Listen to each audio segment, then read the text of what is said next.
আসসালামু আলাইকুম। এটিএন বাংলা সংবাদে সবাইকে স্বাগত জানাচ্ছি আমি অনামিকা হাসান পুনম। শুরুতেই সংবাদ শিরোনাম। উচ্চ আদালতের রায়ের পর আন্দোলন ছেড়ে শিক্ষার্থীদের ক্লাসে ফেরার আহ্বান জনপ্রশাসন মন্ত্রীর। রাস্তা বন্ধ করলে কঠোর ব্যবস্থা নেবে পুলিশ। পরিবার পরিকল্পনা এবং মা ও শিশু স্বাস্থ্যের ওষুধের মজুদ কমায় অনাকাঙ্ক্ষিত গর্ভধারণ বাড়ার আশঙ্কা। চ্যালেঞ্জের মুখে পড়তে পারে জনসংখ্যা নিয়ন্ত্রণ। এবং রাজশাহী, সিলেট ও চট্টগ্রাম সহ দেশের 5 বিভাগে আগামী 48 ঘণ্টায় ভারী বৃষ্টির পূর্বাভাস। কক্সবাজারে পাহাড় ধসে শিশুসহ 2 জনের মৃত্যু। শুনছিলেন সংবাদ শিরোনাম। এছাড়াও সংবাদে থাকছে দেশের টেলিভিশন শিল্পের অজানা তথ্য নিয়ে বিশেষ প্রতিবেদন।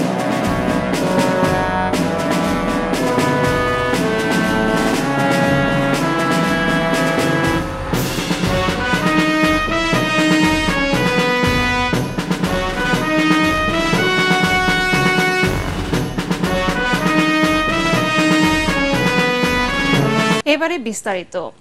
আন্দোলন ছেড়ে শিক্ষার্থীদের ক্লাসে ফিরে যাওয়ার আহ্বান জানিয়েছেন জনপ্রশাসন মন্ত্রী ফরহাদ হোসেন। কোটা নিয়ে উচ্চ আদালতের সিদ্ধান্তের পর নির্বাহী বিভাগের কিছু করার নেই বলে জানান তিনি। এ সময় মন্ত্রী বলেন, কোটা বাতিল নয়, সংস্কার করা প্রয়োজন। সচিবালয় ব্রিফিংয়ে জনপ্রশাসন মন্ত্রী আরও জানান, কোটা নিয়ে আপিল বিভাগের পূর্ণাঙ্গ আদেশ পাওয়ার পর সরকার সিদ্ধান্ত নেবে। কারো ইন্ধনে পা না দিতে আন্দোলনকারীদের পরামর্শ দেন তিনি। ফাঁস করা প্রশ্নে কেউ প্রশাসনে চাকরি করলে তার বিরুদ্ধে আইনি ব্যবস্থা নেওয়া হবে বলেও জানান ফরহাদ হোসেন। ছাগল কাণ্ডে মতিউর রহমান সহ দুর্নীতির অভিযোগে বদলি করা সরকারি কর্মকর্তারা কর্মস্থলে যোগ না দিলে ব্যবস্থা নেওয়া হবে। আমি কোর্টে গেলে আমার লয়ার আমার কথাগুলো বলবে, যুক্তির কথাগুলো, আর মহামান্য আদালত অত্যন্ত নিরপেক্ষভাবে সংবিধানের আলোকে, তাদের আইনের আলোকে তার সুন্দরভাবে সমাধান করবে। রাস্তা বন্ধ করে শিক্ষার্থীরা আন্দোলন করার চেষ্টা করলে কঠোর ব্যবস্থা নেওয়া হবে বলে জানিয়েছেন ডিএমপির অতিরিক্ত police commissioner doctor Khandaker Mohiuddin. জনদুর্ভোগ সৃষ্টি হয় শিক্ষার্থীদের এমন কর্মসূচি না পালনের অনুরোধ জানিয়েছেন তিনি। মনির হোসেন তুপুর রিপোর্ট। জনগণের চলাচল নির্বিঘ্ন রাখতে বদ্ধপরিকর ডিএমপি। জরুরি বৈঠক শেষে ডিএমপি মিডিয়া সেন্টারে সংবাদ সম্মেলনে জানানো হয়, জনভোগান্তি সৃষ্টি করে আর কোনো কর্মসূচি পালন করতে দেওয়া হবে না। মহানগরবাসী নিরাপত্তায় সতর্ক অবস্থানে থাকবে পুলিশ। যারা এই আন্দোলন করছে সেই স্টুডেন্টদের প্রতি অবশ্যই আমাদের ভালোবাসা আছে, সহমর্মিতা আছে, সবকিছু আছে, কিন্তু সেই সাথে আমাদের মনে রাখতে হবে যে আমাদের দেশের প্রচলিত আইন, আমাদের দেশের সর্বোচ্চ আদালত, এর প্রতি সকলকে শ্রদ্ধাশীল থাকতে আমরা বাধ্য। সেই জায়গায় থেকে যেহেতু স্টুডেন্টরা শিক্ষিত, আমি ঢাকা মেট্রোপলিটন পুলিশের পক্ষ থেকে তাদেরকে অনুরোধ করব যে তারা যেন এতদ সংক্রান্তে অন্তত এই এখন যেহেতু 18 সালের পরিপত্র বলবৎ আছে, তারা যেন কোনো মানুষের দুর্ভোগ দিয়ে কোনো কর্মসূচি না দেয়। কোটা আন্দোলনকারীদের চলমান আন্দোলনে চরম ভোগান্তিতে সাধারণ মানুষ। কোটা নিয়ে হাইকোর্টের নির্দেশনার পর আন্দোলনের কোনো যৌক্তিকতা নেই বলে জানান ডিএমপির অতিরিক্ত কমিশনার। 10 দিনে কিন্তু একজন স্টুডেন্টকেও কোথাও আমাদের পুলিশের দ্বারা কোনোভাবেই তাদের সাথে কোনো এমন আচরণ করা হয়নি যেটিকে আমাদের পেশাকে প্রশ্নবিদ্ধ করতে পারে। কাজেই সেই সম্মানবোধ যেহেতু তাদের প্রতি আমাদের আছে, আমার দৃঢ় বিশ্বাস তাদেরও আমাদের প্রতি, দেশের আইনের প্রতি, সম্মানিত মহানগরবাসীর প্রতি সেই বিশ্বাস তারা রাখবে, সেই সম্মানটুকু তারা দেখাবে বলে আমরা দৃঢ় বিশ্বাস করি। তারপরেও যদি কেউ সে ধরনের জায়গা থেকে সরে যেতে চায়, দেশের প্রচলিত আইন তো আসলে কার্যকর, সেটি কার্যকর যে জায়গায় থাকার কথা সেই জায়গায় আইনের প্রতি শ্রদ্ধাশীল হওয়ার আহ্বান জানান তিনি। গতকাল রাজধানীর 21টি পয়েন্টে সড়ক অবরোধ করে আন্দোলন করেছে শিক্ষার্থীরা। মনির হোসেন তপু, এটিএন বাংলা, ঢাকা।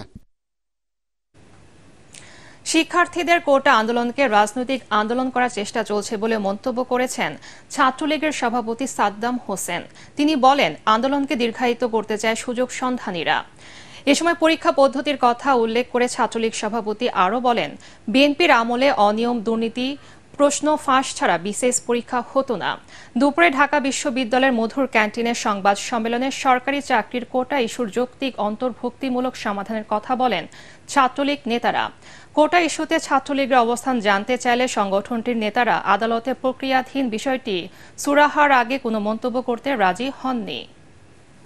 আমাদের সুপ্রিম কোর্টের পর্যবেক্ষণের পরে আমাদের সাধারণ শিক্ষার্থীরা কিন্তু ফিরে এসেছে। আমরা মনে করি যে তারাই সত্যিকারের এই দাবিটির একটি স্থায়ী সমাধান চায়। এর বাইরে যারা রয়েছে তারা আমরা মনে করি এক ধরনের পলিটিক্যাল অ্যাটেনশন সিকিং এর প্রবণতা থেকে তারা এই কাজটি করছে।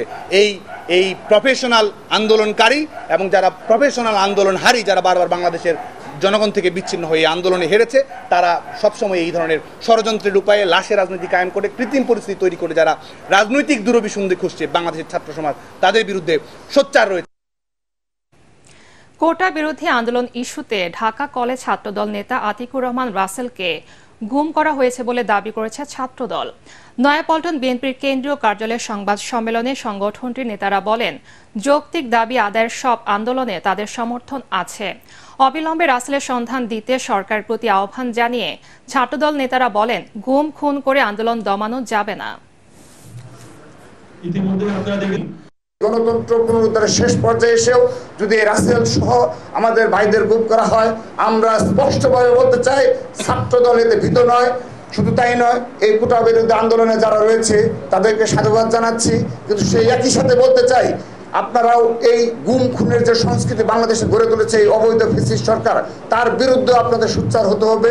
এখন যে আন্দোলন চলছে সেই আন্দোলনে আমরা সমর্থন দিচ্ছি এবং আমরা বিশ্বাস করি যে গণতান্ত্রিক আন্দোলনের মাধ্যমে সাধারণ শিক্ষার্থীরা যে কোটা সংস্কারের বিষয়ে যে আন্দোলন করছে সেটির বিষয়ে একটু চূড়ান্ত নিষ্পত্তি হওয়া উচিত। এদিকে কোটা সংস্কারের দাবিতে আজ আবারও আন্দোলনে নামবে শিক্ষার্থীরা।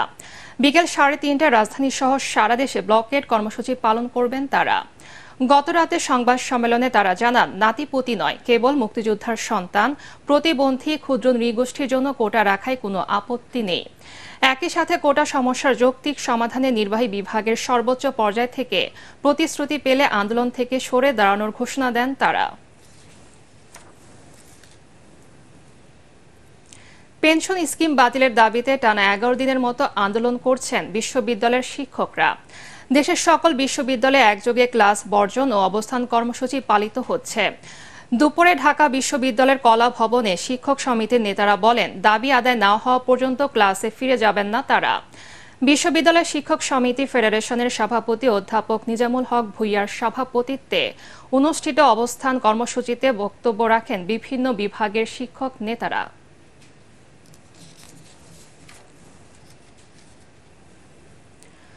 পরিবার পরিকল্পনা সামগ্রী, কন্ডোম, জন্ম নিয়ন্ত্রক বড়ি, ইনজেকশন সহ মা ও শিশু স্বাস্থ্যের ওষুধের মজুদ কমে যাওয়ায় বিনামূল্যে এসব সেবা থেকে বঞ্চিত হচ্ছে পিছিয়ে পড়া জনগোষ্ঠী। এতে অনাকাঙ্ক্ষিত গর্ভধারণ ও জনসংখ্যা নিয়ন্ত্রণ চ্যালেঞ্জের মুখে পড়তে পারে বলে আশঙ্কা বিশেষজ্ঞদের। তবে স্বাস্থ্য, শিক্ষা ও পরিবার কল্যাণ বিভাগের সচিব জানান, দ্রুতই পরিবার পরিকল্পনা সামগ্রী কেনা হবে। এমন বাস্তবতায় আজ পালিত হচ্ছে বিশ্ব জনসংখ্যা দিবস। বিস্তারিত শারফুল আলমের রিপোর্টে। জনশুমারি ও গৃহগণনার সবশেষ তথ্য অনুযায়ী বছরে 14.66 হারে জনসংখ্যা বাড়ছে। সেখানে পুরুষের তুলনায় নারীর সংখ্যাই বেশি।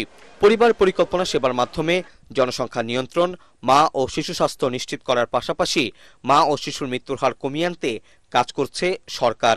তবে কয়েক মাস ধরেই আশঙ্কাজনক হারে সরকারিভাবে দেয়া পরিবার পরিকল্পনা সামগ্রী, কন্ডম, জন্ম নিয়ন্ত্রক বড়ি, ইনজেকশন সহ বেশ কিছু ওষুধের সরবরাহ কমেছে। এতে প্রান্তিক পর্যায়ে সরকারি এই সেবা পাচ্ছেন না বলে অনেকেই অভিযোগ করেছেন। সেটা যদি ঘাটতি হয় তাহলে এই সুবিধাভোগী যারা তারা নিশ্চয়ই এখান থেকে বঞ্চিত হবে। একটা প্রভাব আমাদের যে পপুলেশন গ্রোথ রেট সেটা হয়তো পড়তে পারে। যারা সরকারি ফ্যামিলি প্ল্যানিং সামগ্রীর উপর নির্ভরশীল তারা যখন প্রোডাক্টটা পাবে না, কনসিভ করার হারটা বেড়ে যেতে পারে। এটা একটা কনসার্ন। পিল আজকে খাইলো, 2 দিন খেলো না, তাহলে কিন্তু এই কোর্সটা না হলে কিন্তু সেটা এফেক্টিভ হবে না। সেই জায়গায় কিন্তু আমাদের সচেতনতার অভাব আছে। সময় মতো প্রয়োজনীয় সামগ্রী ও চিকিৎসা সেবা না পেলে অপরিকল্পিতভাবে গর্ভধারণের হার বেড়ে যাওয়ার আশঙ্কা করছেন বিশেষজ্ঞরা। এর প্রভাব তাৎক্ষণিকভাবে বোঝা না গেলেও দীর্ঘমেয়াদে জনসংখ্যা নীতিতে এর নেতিবাচক প্রভাব পড়তে পারে, বাড়তে পারে টিএফআর হারও। এই অবস্থায় নড়েচড়ে বসেছে প্রশাসন।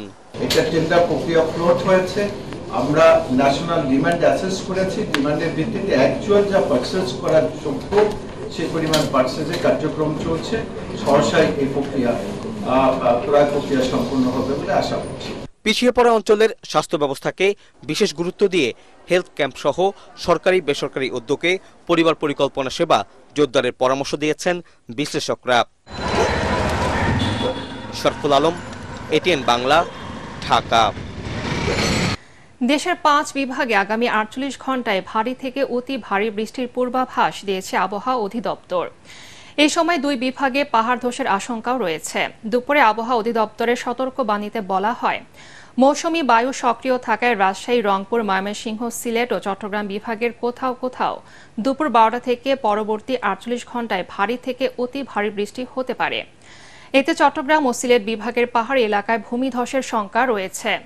এছাড়া রংপুর, রাজশাহী, ময়মনসিংহ, ঢাকা, খুলনা, বরিশাল, চট্টগ্রাম ও সিলেট বিভাগের অধিকাংশ জায়গায় অস্থায়ীভাবে দমকা হাওয়া সহ হালকা থেকে মাঝারি বৃষ্টি বা বজ্রসহ বৃষ্টি হতে পারে।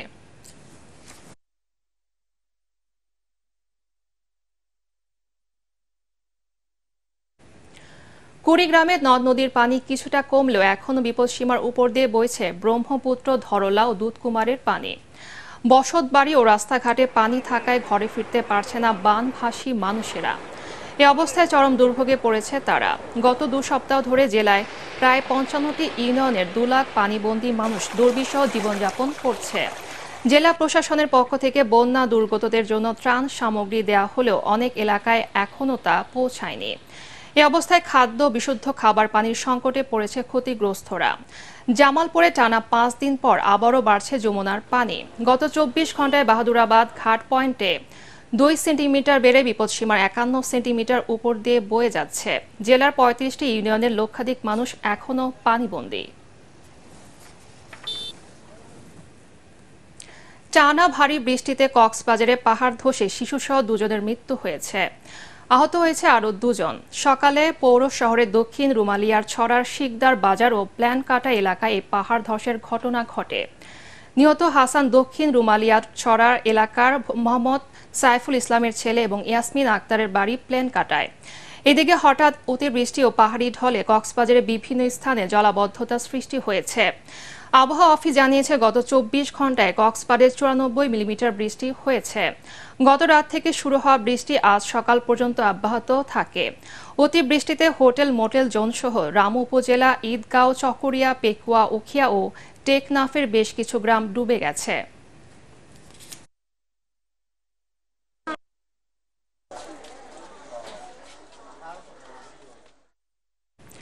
প্রাপ্তি, অপ্রাপ্তি আর নানা চড়াই উতরাইয়ের মধ্য দিয়ে 27 পেরিয়ে 28 বছরে পদার্পণ করতে যাচ্ছে দেশের প্রথম satellite television channel ATN Bangla.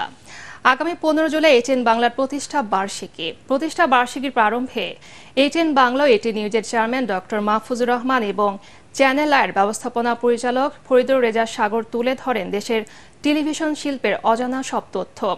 Hasan Ahmed Chowdhury কিরণের উপস্থাপনায় বিশেষ অনুষ্ঠানে তারা বেসরকারি স্যাটেলাইট টেলিভিশন চ্যানেল বাঁচাতে পে চ্যানেল করার উপর জোর দেন। বিস্তারিত জানাচ্ছেন শফিকুল ইসলাম শামীম। সমস্যা যেটা পড়লাম, দেশের বেসরকারি স্যাটেলাইট টেলিভিশন জগতে 2 কিংবদন্তি এটিএন বাংলা ও এটিএন নিউজের চেয়ারম্যান ডক্টর মাহফুজুর রহমান এবং চ্যানেল আইয়ের ব্যবস্থাপনা পরিচালক ফরিদুর রেজা সাগর। নানান ব্যস্ততার পরেও এটিএন বাংলার 15 জুলাইয়ের প্রতিষ্ঠা বার্ষিকী উপলক্ষে আয়োজিত বিশেষ আলোচনা অনুষ্ঠানে আবারও 2 জন একই টেবিলে। হাসান আহমেদ চৌধুরী কিরণের উপস্থাপনায় আলোচনা অনুষ্ঠানে স্যাটেলাইট টেলিভিশনের শুরুর দিককার নানা চ্যালেঞ্জের কথা তুলে ধরেন তারা। অত্যন্ত ঝুঁকিপূর্ণ সিস্টেমের জন্য বলা হয় যে এই স্যাটেলাইট টেলিভিশন যেটি প্রতিষ্ঠা করবার জন্য আপনি স্বপ্ন দেখেছেন, চেষ্টা করেছেন, বাস্তবায়ন করেছেন এবং আপনার সে ধারাবাহিকতা এখন অনেকগুলি টেলিভিশন শুরু হয়েছে। আপনি কি সেই পথ পরিক্রমা যখন শুরু করেছিলেন সেই সময়কার কথাগুলো আপনার স্মৃতিতে কোনোভাবেই আপনি উল্লেখ করতে চান কিনা এবং একই সাথে কতখানি চ্যালেঞ্জিং ছিল সেই শুরু করাটা? সেই সময় যে সবচেয়ে বড় সমস্যা যেটা পড়লাম, যে টেকনিশিয়ান টোটালি ছিল না, কোনো ইঞ্জিনিয়ার নাই, স্যাটেলাইটের কোনো অভিজ্ঞতা কারোই ছিল না। তাছাড়া 24 ঘন্টা প্রোগ্রাম চালাতে হলে যেরকম লোকবল দরকার, স্টুডিও দরকার, এত কিছু তো তখন ছিল না। মাত্র আমরা 5টা ক্যামেরা নিয়ে শুরু করি। সাগর ভাইকে ধন্যবাদ জানাই যে উনারা এগিয়ে আসলেন। ইমপ্রেস টেলিফিল্ম ওনারাই একমাত্র তখন প্রথম বাংলাদেশের এই শুরু করে নাটক টাটক বানায় বিভিন্ন নাটক বিটিভিতেই ওনারা মেনলি দিতেন, মানে প্যাকেজ প্রোগ্রাম প্রথম ইমপ্রেস টেলিফিল্ম শুরু করে। সংবাদটা তো আগের দিন পড়ে দিল, পরের দিন ফুটেজগুলো মানে ছবিগুলো দেখানো হচ্ছে পরের দিন, এইভাবে কাটাতে হয়েছে। বিশেষ দিন হলে আগে টেপ পাঠাতে হয়েছে, বুঝে চিনতে পাঠাতে হয়েছে। বিশেষ করে বিজ্ঞাপনের ক্ষেত্রে একটা সমস্যা আমরা ফেস করতাম, যে কোনো একটা প্রতিষ্ঠানের বিজ্ঞাপনে হয়তো 5 টাকা কম, এই ধরনের একটা বিজ্ঞাপন জানা যে আগামী 15 তারিখ পর্যন্ত 5 টাকা কম, তো 16 তারিখেই ওই বিজ্ঞাপনটা আর যাবে না। আচ্ছা, এটা খুবই কঠিন ছিল, মানে সেটাকে স্টপ করাটা। অনুষ্ঠানের সঞ্চালক হাসান আহমেদ চৌধুরী কিরণের এক প্রশ্নের জবাবে ডক্টর মাহফুজুর রহমান এবং ফরিদুর রাজা সাগর বলেন, ওয়েব সিরিজ সহ ডিজিটাল প্ল্যাটফর্মের কন্টেন্টের কথা মাথায় রেখে মানসম্মত অনুষ্ঠান নির্মাণ করতে হবে। পাশাপাশি অতীতের মতো ভবিষ্যতেও বস্তুনিষ্ঠ সংবাদ প্রচারের অঙ্গীকার করেন এই দুই গণমাধ্যম ব্যক্তিত্ব। টিআরপি বাড়াতে গিয়ে কোনো কারণে যাতে অসম সংবাদ পরিবেশিত না হয়, সেই জায়গাটা কিভাবে বিশ্লেষণ? না, ওইভাবে কিন্তু টিআরপি, কারণ ওই সময়ের জন্য হয়তো ওইটুকু বাড়ে, তারপর তো আবার সাধারণ অবস্থা ফিরে আসে। এই দায়বদ্ধতা কিন্তু টেলিভিশন, ব্যবসা করার জন্য তো অনেক কিছু আছে, সেই ব্যবসা না করে যে টেলিভিশন করছে সেটা তো সমাজের প্রতি, দেশের প্রতি একটা দায়িত্ববোধ থেকেই করা হচ্ছে। কতগুলো ভুয়া হেডিং দিয়ে যে নিউজ চালু হয়েছে, এটা কিন্তু ইন ফিউচার খুব শীঘ্রই কিন্তু অবশ্যই দর্শকরা কিন্তু বুঝে যাবে যে হেডিং থাকতেছে এমন যে নিউজ নাই কিছু। তো এই জিনিসগুলি আস্তে আস্তে লোকে বোঝা শুরু করছে, এবং আমার মনে হয় এটা আমাদের চ্যানেলের মালিকদের জন্য একটা ভালো হতে পারে যে দর্শক কিন্তু আস্তে আস্তে আবার টেলিভিশনমুখী হয়ে যাবে। এর আগে এটিএন বাংলার কার্যালয়ে প্রতিষ্ঠানটির চেয়ারম্যান ডক্টর মাহফুজুর রহমানকে ফুলেল শুভেচ্ছা জানান ফরিদুর রাজা সাগর। একই সাথে ফরিদুর রাজা সাগরকে ফুলেল শুভেচ্ছা জানান ডক্টর মাহফুজুর রহমান। এ সময় এটিএন বাংলা ও চ্যানেল আইয়ের ঊর্ধ্বতন কর্মকর্তারা উপস্থিত ছিলেন। শফিকুল ইসলাম শামীম, এটিএন বাংলা, ঢাকা। বাজেট পাশের পরও জনস্বার্থে সিগারেটের দাম ও কর আরও বাড়ানো যেতে পারে বলে জানিয়েছেন অর্থনীতিবিদ ডক্টর আতিউর রহমান। রাজধানীতে বাজেট পরবর্তী সিগারেটে কার্যকর করার নিয়ে নীতি সংলাপ তিনি একথা বলেন। অনুষ্ঠানে সংসদ সদস্য রাশেদ খান মেনন বলেন, শলাকার দাম বাড়ানো হলেও তাতে রাজস্ব আয় প্রভাব পড়ে না, যা সমাজে উদ্বেগ তৈরি করছে। 3 বছরের মূল্যস্ফীতির বিপরীতে সিগারেটের দাম বেড়েছে মাত্র 22 ভাগ। উন্নয়ন সমন্বয়ের প্রতিবেদনে জানানো হয় 2023-24 অর্থ বছরে 47,000 কোটি টাকার সিগারেট বিক্রি বেড়েছে। সিগারেটের দাম বৃদ্ধি ও সচেতনতা বাড়াতে আইন প্রণেতাদের আরও বেশি আন্তরিক হওয়ার দাবি জানানো হয় অনুষ্ঠানে। মাননীয় স্পিকারের সাথে কথা বলবো যে ধূমপান মুক্ত সংসদ যেন আমরা করতে পারি, সব ধরনের ধূমপান মুক্ত সংসদ চাই। শুধু কর বাড়িয়ে নয়, দামও বাড়াতে হবে, করও বাড়াতে হবে। বাজেট হয়ে গেছে বলে আর পরিবর্তন করা যাবে না, এসআরওর মাধ্যমেও পরিবর্তন করা যায়। টোটাল রাজস্ব আদায়ের ক্ষেত্রে কোনো ইম্প্যাক্ট আমরা দেখি না। যেটুকু দাম বেড়েছে এবং কি রাজস্ব বেড়েছে সেটাও মূল্যস্ফীতির হার অনুসারে, বরঞ্চ তাকে নিচের শলাকার ক্ষেত্রে হয়তো কিছুটা বেড়েছে, বাদবাকিটা স্থির অবস্থায় অথবা কমে সেটা চলে গেছে। আল আরাফা ইসলামী ব্যাংক অর্থ সংবাদ।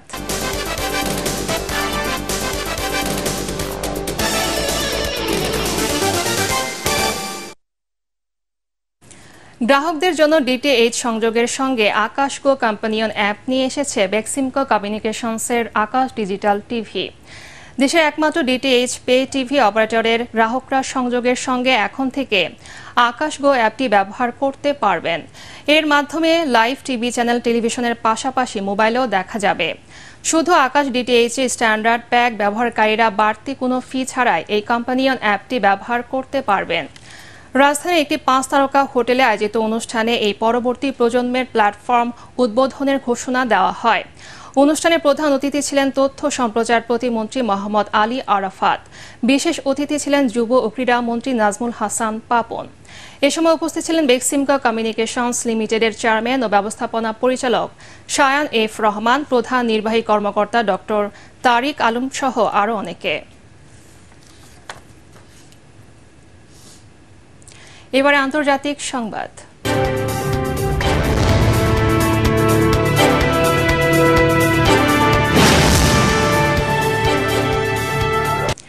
রাশিয়া এখনও সাম্রাজ্যের মতো আচরণ করছে বলে মন্তব্য করেছেন ইউরোপীয় ইউনিয়নের পররাষ্ট্র নীতির প্রধান জোসেপ বোরেল। ওয়াশিংটনে ন্যাটো সম্মেলনের পাশে ইউ ডিফেন্স নাইট ইভেন্টে বক্তৃতায় তিনি একথা বলেন। রুশ প্রেসিডেন্ট পুতিন এই সাম্রাজ্য পুনর্গঠন করতে চান বলেও মন্তব্য করেন বোরেল। ইউরোপের আঞ্চলিক প্রতিরক্ষার জন্য ন্যাটোর বিকল্প নেই উল্লেখ করে এই জোটকে আরও শক্তিশালী করতে সদস্য দেশগুলোর প্রতি আহ্বান জানান তিনি। ওয়াশিংটনে সামরিক জোট ন্যাটোর শীর্ষ সম্মেলন চলছে। গত 9 জুলাই থেকে শুরু হওয়া যুক্তরাষ্ট্রের নেতৃত্বাধীন এই সামরিক জোটের সম্মেলন শেষ হবে আজ। এবারে পার্টেক্স খেলার খবর।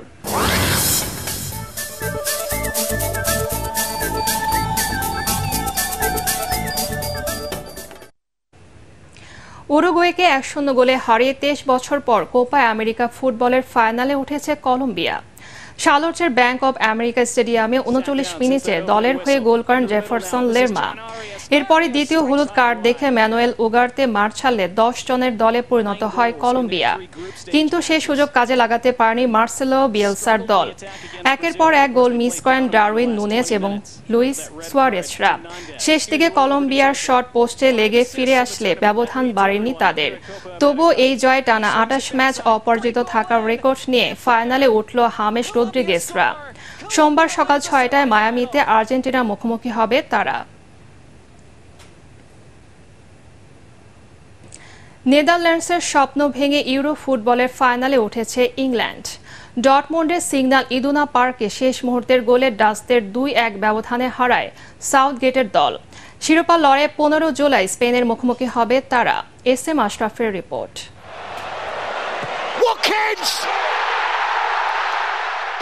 শেষ হয়েও হইল না শেষ। রবি ঠাকুরের কবিতার লাইন মনে করিয়ে দিলেন অলি ওয়াটকিনসন। ঘড়ির কাঁটায় তখন 90 মিনিট। অতিরিক্ত সময়ের প্রস্তুতি নেওয়া ম্যাচ অ্যাস্টন ভিলা তারকা শেষ করে দিলেন নির্ধারিত সময়েই। তাতে টানা 2 বার ইউরোর ফাইনালের মঞ্চে ইংল্যান্ড। এই জয়ে প্রথমবারের মতো নিজ দেশের বাইরে আয়োজিত কোনো বড় টুর্নামেন্টের শিরোপার মঞ্চের টিকিট পেল থ্রি লায়নরা। অথচ ম্যাচের প্রথম দিকের চিত্রটা ভিন্ন আভাসই দিয়েছিল। সমর্থকরা ঠিক মতো নড়ে চড়ে বসার আগেই ইংলিশ গ্যালারিকে স্তব্ধ করে জাভি সিমন্স এগিয়ে নেন নেদারল্যান্ডসকে। এরপর ইংল্যান্ডের একের পর এক আক্রমণ আছড়ে পড়তে থাকে ডাচ রক্ষণে। সেই প্রতিরোধ ঠেকাতে গিয়েই প্রতিপক্ষকে পেনাল্টি দিয়ে দেন ডেনজেল ডামফ্রিজ। তা থেকে সমতায় ফেরান হ্যারি কেইন। কেউ কাউকে ছাড় নয়, আক্রমণ পাল্টা আক্রমণে দর্শকদের বিমোহিত করা ম্যাচে 23 মিনিটে এগিয়ে যাওয়ার সুযোগ পায় ইংলিশরা। তবে ডাচ রক্ষণে আটকে যায় ফিল ফোডেনের শট। দুই দলের গোল মুখে বাধা হয়ে দাঁড়ায় বারপোস্ট। 29 মিনিটে ডামফ্রিসের হেড, 32 মিনিটে ফোডেনের শট ফিরে গেলে এগিয়ে যেতে পারেনি কোনো দলই। দ্বিতীয়ার্ধ প্রাণপণ লড়াইয়ে একাধিক গোলের সুযোগ তৈরি করে নেদারল্যান্ডস এবং ইংল্যান্ড, কিন্তু শেষ পর্যন্ত ওয়াটকিনসনের জাদুকরী মুহূর্তেই শেষ হাসি ইংলিশ শিবিরে। অন্যদিকে টুর্নামেন্টে ফাইনালের খেলার 36 বছরের অপেক্ষা আরও দীর্ঘায়িত হল নেদারল্যান্ডসের। SM Ashraf, ATN Bangla. শেষ করার আগে সংবাদ শিরোনাম আরেকবার। উচ্চ আদালতের রায়ের পর আন্দোলন ছেড়ে শিক্ষার্থীদের ক্লাসে ফেরার আহ্বান জনপ্রশাসন মন্ত্রীর। রাস্তা বন্ধ করলে কঠোর ব্যবস্থা নেবে পুলিশ।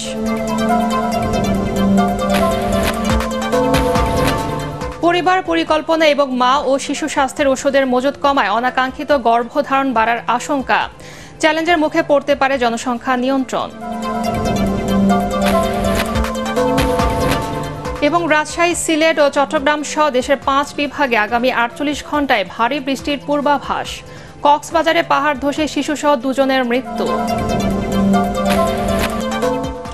পরবর্তী সংবাদ দেখার আমন্ত্রণ জানিয়ে এখনকার মতো শেষ করছি। এটিএন বাংলার সংবাদ ইউটিউবে দেখতে ব্রাউজ করুন youtube/ATN বাংলা নিউজ। ধন্যবাদ সবাইকে।